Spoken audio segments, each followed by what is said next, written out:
ఇప్పుడు మరి బెండపూడి విద్యార్థులు కొంతమంది యుఎన్ పోయి మాట్లాడారు, ఇవన్నీ ఫ్యాక్ట్స్ కాదంటారా సార్? మళ్ళీ అది చెప్తున్నాను, మీరు అంటే ఎంతో కొంత అప్లిఫ్ట్మెంట్ అయ్యే క్రమంలో ఉంది కదా. ఆర్థిక అభివృద్ధి ఒక్కటే భారతదేశ భవిష్యత్తుకి ఇవాళ సోపానం. ఓకే, పేదరికంలో ఉన్న దేశంలో పేద ప్రజల కడగండ్లు తీర్చేది, పేదరికాన్ని తొలగించేది, సంపాదించే శక్తి రావటం.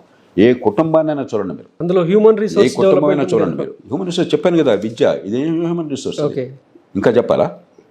కాబట్టి మనమే చెప్పుకుంటాం కొంత ఆత్మవిశ్వాసం కోసం, కొంత ఏదో చెప్తుంటాం, కానీ నిజాయితీగా రాష్ట్రం కానీ దేశం కానీ, ఒక రాష్ట్రానికి వర్తించదు, అన్ని రాష్ట్రాలకు వర్తిస్తుంది, దేశానికి వర్తిస్తుంది.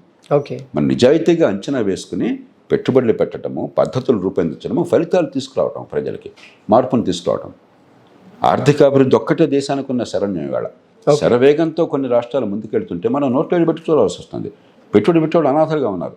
1,00,000 కోట్ల రూపాయలు కాంట్రాక్టులు చేసి, ప్రభుత్వానికి పనులు చేసి, సప్లైలు చేసి డబ్బులు రాక అఘోరిస్తున్నారు. ఇదే విషయానికి సంబంధించి మీరు గతంలో జగన్మోహన్ రెడ్డి సర్కార్ని ప్రశంసించారు కదా సార్? ఈనాడు ప్రశంసించరు, ఊరికి అనవసరంగా నా ఒక్క మాట అనేది దానికి అతిశయోక్తులు అడుగుతున్నారు. ఓకే, విద్య కోసం ఖర్చు పెడితే సంతోషమే, కానీ ఫలితం రావాలంటున్నాను. ఎన్నోసార్లు చెప్పాను, విద్య పేరుతో కొన్ని వేల కోట్ల రూపాయలు ప్రతి బిడ్డకి డబ్బులు ఇస్తామంటున్నారు, ఇస్తున్నారు. అది విద్య కాదు.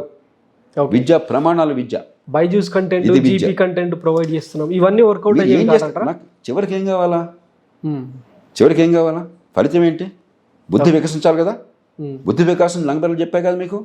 ఓకే, ఇది ఫలితం అయితే ఏం ఉపయోగం? అది నాకు కావాల్సింది ఎన్ని వేల కోట్లు మీరు ఖర్చు పెట్టడంలో మన పాలకులంతా దిట్టలు.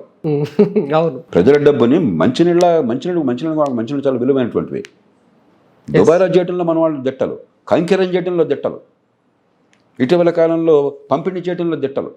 కానీ ప్రభుత్వం నుంచి కావాల్సింది నిజంగా ఎలాంటి ఫలితాలు వస్తున్నాయి, మౌలిక సదుపాయాలు, పెట్టుబడులు, ఉపాధి కల్పన, బుద్ధి వికసించడము, జీవన ప్రమాణాలు పెరగటము, దాని రకంగా చూడాలి. కానీ ఈ మొక్క ఎవడు బాబుగాడు సొమ్ముతో చేయట్లా, మా పన్నుల డబ్బుతో చేస్తున్నారు.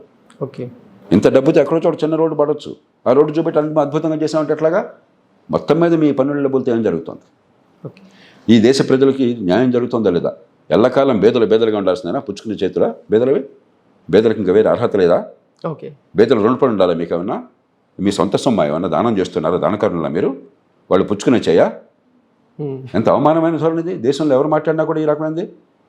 కాబట్టి ఈవేళ ఆంధ్రప్రదేశ్ కానీ దేశంలో కానీ ఆర్థిక ప్రగతి లేకుండా, ఆర్థిక ప్రగతి అంటే సంపద సృష్టి అంటే ప్రజలకి ఉమ్మడిగా అవసరమైన వస్తువుల్ని, సేవల్ని ఉత్పత్తి చేసేటువంటి శక్తి, నైపుణ్యం. అది కలగాలంటే నైపుణ్యం, మేధస్సు వికాసం, పెట్టుబడులు, ఒక చట్టబద్ధమైన పాలన, గూండా రాజ్యం కాకుండా, మాఫియా రాజ్యం కాకుండా. ఓకే, దానికోసం కావాలి. ఉత్తరప్రదేశ్ ఉంది, నిరుపేద రాష్ట్రం. మనలో సగం తలసరి ఆదాయం ఉంది తెలంగాణతో పోలిస్తే. 74,000 కోట్ల రూపాయలు మిగులు చూపెడుతున్నారు, పైన అప్పులు తీసుకొస్తున్నారు. ఒకప్పుడు చాలా అసలు ఉత్తరప్రదేశ్ ఏమైపోతుందో, ప్రపంచంలో 5వ పెద్ద దేశం ఇది, 26 కోట్ల జనాభా ఉంది అనుకున్న రాష్ట్రం ఇవాళ శరవేగంగా ముందుకెడుతున్నారు. అది కావాలి. తెలుగు ప్రజలకి ఆ శక్తి ఉన్నది, ఆ హక్కు ఉన్నది. మనం అధికారం కోసం శత్రు రాజ్యాలు పోరాడుకుంటున్నట్టుగా, ఏదో రాజ్యాల మధ్య పోరాటంలాగా, వ్యక్తుల మధ్య పోరాటం, కుటుంబాల మధ్య పోరాటం నడుపుతున్నారు తప్పితే, లేకపోతే కులాల మధ్య పోరాటం, కులాలకు ఆపాదించి ఆ కులాలను అప్రతిష్ట పాలు చేస్తున్నారు.